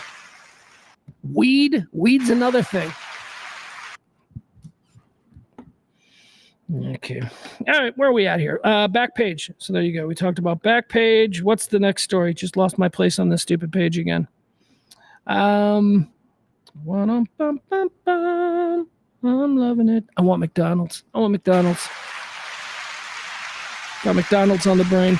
Okay, a little bit of cleaning up. J-Lo and Ben Affleck. They're the big celebrity divorce of the moment. It's apparently going to be an ugly-ass divorce, which is really strange to me because weren't they only remarried again for like 2 years? And they're both grown-ass adults who brought a whole bunch of their own shit. Why is there an entanglement? It's like J-Lo knew what she had when she showed up. Ben Affleck knew what he had when he showed up. Did they buy a house together? Did they buy 15 houses together? Okay. So just sell them all and cut it down the middle. What is the problem here? They're saying this 2-year J-Lo Ben Affleck thing is going to be a real issue. Oh, also needs to be noted. Earlier in the week, there was a big story going around about Ben Affleck and his new girlfriend. His new girlfriend was reported to be the daughter of RFK Jr. Kathleen Kick Kennedy. They've been seen around. There's pictures in newspapers. And as I said, for a boy from Massachusetts, landing a Kennedy is a very big thing. So I believe it. However, TMZ is now reporting that sources close to Ben Affleck are saying that there is absolutely no relationship whatsoever romantic between he and Kick Kennedy. And yes, they have been seen out together quite frequently in the past few weeks. But Ben Affleck, hot Batman actor Ben Affleck, and hot, super wealthy Kick Kennedy, they're just friends. They're just friends. There's nothing going on there. Yeah, right. Nothing going on there. Here's what I think. I think that there is something going on there, and I think that J-Lo's really pissed, and I think that the fact that it's gone public that Ben Affleck is running around with a Kennedy, who, as I said yesterday, is actually maybe prettier and younger than J-Lo, I think that probably pisses J-Lo off, and now we've got all kinds of complications with this divorce settlement because J-Lo's got an axe to grind. Didn't I tell you this about her yesterday? Don't fuck with J-Lo. I think J-Lo would be a real difficult person to be around. Ben Affleck, I think he's fine. I think Ben Affleck likes to get drunk and play poker. I think that's pretty much Ben Affleck. I think J-Lo's the problem. Here's an interesting thing. Let me ask you, chat room. What do you think the net worths of these people are? Oh, and don't fucking Google it. And a bunch of you are like, I'm going to Google it. Just play the game with me, you fucks. Jesus. I was shocked. Ben Affleck and J-Lo are not the same. They are monetarily not the same. I mean, Ben Affleck's been Batman in like 3 Batman movies, so that's, you know. Who do you think has more? I mean, I would have been right. Like before I looked at the numbers, I would have been right, but I just didn't think it was this big of a separation. J-Lo has way more, 40 million a piece. 40. Al Gamboa says 40 million. Oh, that's so cute. That is so cute. Their attorney is probably worth 40 million. No, their attorney's probably worth more than that.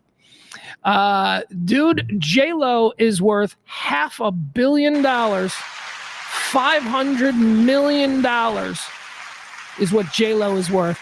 Yeah. She disappears and she goes, plays a world tour in South America and plays to 150,000 people in soccer stadiums for 3 months. We don't ever see it, but guess what? $500 million. $500 million. Ben Affleck is listed at 150. $150 million is the listed net worth for Ben Affleck. J-Lo, by the way, I went with the $500 million just because that sounds more excessive. J-Lo is, depending on the site, she's anywhere between 400 and 500 million. So, but yeah, J-Lo's got way more than Ben. So, I mean, what is the problem here? Is Ben trying to get some of that J-Lo money? Is that just walk away. Both of you guys walk away. There you have it. J-Lo and Ben Affleck. What else here? Oh, Oasis. Yeah, this will be the last one we'll do today, folks. Oasis is in the news again. They've been in the news every day this week. Their big concert reunion tour is taking the world by storm. They only announced, I think it was 7 shows. It was London's Wembley Stadium. It was Manchester, and then it was 2 in Ireland. I think one was in Northern Ireland and one was in Dublin. The tour was going to end in Dublin on August the 15th or 16th of next year. Okay. So that was it. It was just 7 shows. We're going to see if we can play together. Liam and Noel Gallagher, they hate each other. They're brothers and they love each other, but then you know what I mean? They don't like to be in the same room. So they're going to see if they can play. They added 7 shows. I said, no way they make it to Dublin. Dublin is the last show. No way. My dream would be to go to that Dublin Oasis show. That would be like if money wasn't an object and I was just like, let's do something this weekend. I would do that. But I'm telling you, there is no way. There's no way they're going to make it to that Dublin show. These 2 guys are going to have a fight after like the 2nd show and one of them's going to leave and that's going to be it. That's what I think. However, they've added 3 shows. They are expanding their shows. They have added 2 more shows at Wembley Stadium. They were initially slated to play 5 nights. I think it was 4 nights, maybe. 4 nights at Wembley Stadium, all sold out almost immediately. Wembley Stadium. See, this is the thing. Do you think if Oasis came to America, they could sell out AT&T Stadium? I don't know. I think Oasis on a reunion tour is maybe playing American Airlines. They're not playing AT&T. But over there in England, they're playing Wembley, selling it out for 5 nights in a row. And now they've added 2 more shows at Wembley and 1 more show in their hometown of Manchester. Oasis adds 3 more shows to its 2025 tour as fans clamor for tickets to see the Gallagher brothers reunion. All right, there you have it. I don't know. They're just making money. I was on with James last night. James Parker at WBAP, and we were talking about the Oasis reunion. And James is a really smart guy, but sometimes I'm like, what? How do you not know that? Like James put out there, it's like, they must need money. And I'm like, dude, they do not need money. This is not the Gallagher brothers going, we haven't done anything in a couple of years. We just need money. These guys are worth hundreds of millions of dollars. I don't know if they have J-Lo money, but they certainly have Ben Affleck money. Both of them do. Actually, maybe not both of them. Maybe not both of them. And that might be a reason why they don't like each other. I think that Noel, the guitar playing older brother, who's the songwriter and founder of the band, I think that Noel might have the publishing. Is that a problem? Because Liam, the other brother, is just the lead singer. And if he doesn't have publishing on all those songs, that means he was just paid once. He was paid once. He doesn't really get any of the publishing. That all goes to his brother, Noel. I don't know. Anyway, they're worth a lot of money. James was like, they must need the money. I'm like, dude, they do not. They do not need the money. They're doing it. Here's why I think they're doing it. They're doing it because they want to be high-profile celebrities again.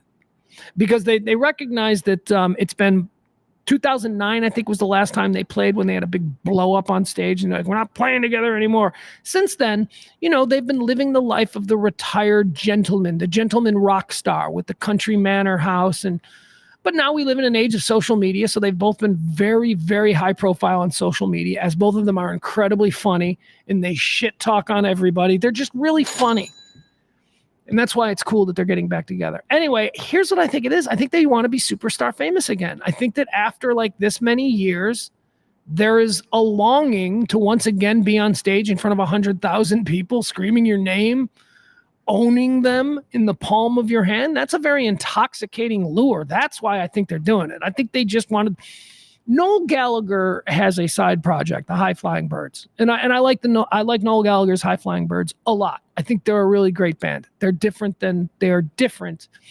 than Oasis. And unfortunately, if you were to go see Noel Gallagher and his high-flying birds, you'd probably see him at a bar. You might see him at a big bar. It might be a bar that seats 500 people, but you're seeing that band in a bar. I think Noel Gallagher wants to be playing soccer stadiums again. I think he's like, let's just do it for a summer. We're getting older. We're like going to be 60 years old. Let's play soccer stadiums one more time. Let's see if we can't do what the Stones have done. So I'm all for it. All right, guys, that's going to do it. Once again, I'd love to thank Cam and Peter, today's executive producers of the show. We love you guys. Let's see. Electro Outcast says, I think one of them had a high divorce bill, from what I've heard. I'm guessing if either of them do have some kind of money issue, I'm guessing that it's probably Liam, again, the lead singer. Hold on.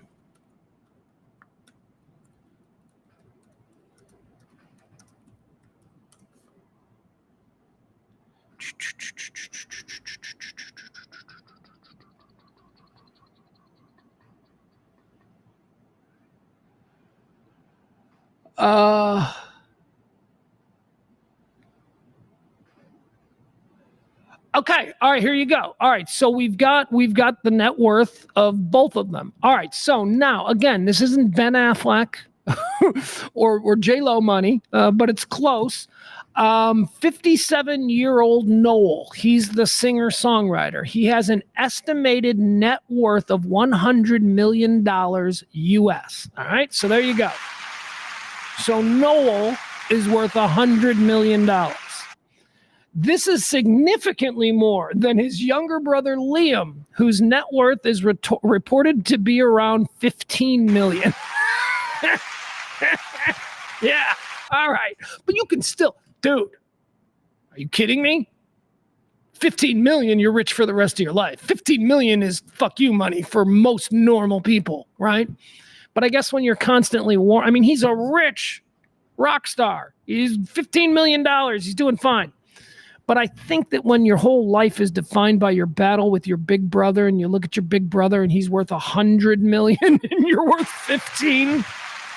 Yeah, maybe that does bug you. Anyway, hey, you didn't write the songs. Liam, you didn't write the songs. Liam, you know what you did? Here's what you did, Liam. You got drunk. You started fights, you got arrested, you caused problems, and you're probably one of the 5 greatest front men of the past 25 years. That was your contribution. You know what your brother did? He read books, he wrote songs, he hunkered in a studio, and he actually owned the publishing. There you go. That's the difference. That's all. So don't hate your older brother. You had a lot of fun. Which one was with Patsy Kensit? You remember Patsy Kensit? Patsy Kensit was an actress back. Let's check in with Patsy Kensit, shall we? Patsy, which one was she with? She was with somebody. Hold on. Patsy Kensit. She was an English actress. I think that she was maybe a